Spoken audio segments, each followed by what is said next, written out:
Sa dashing, yan, dumandar. Dito na sa may Starbucks. Yan guys.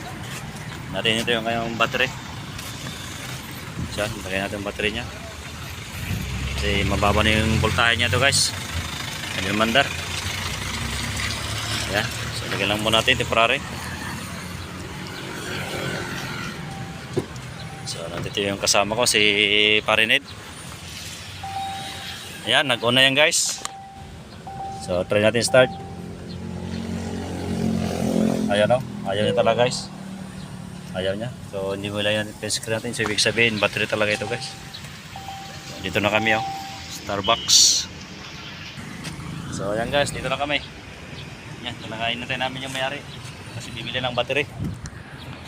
Yan si pare, Starbucks area, parking area. Yan, yan si pare niya. Okay na, mandar na. So, kami na ng battery. Aircon lang muna. Ayan. Ako. Pero kita, ano mo muna? Ano mo muna, i-set ulit. Oo, sir. Wala na.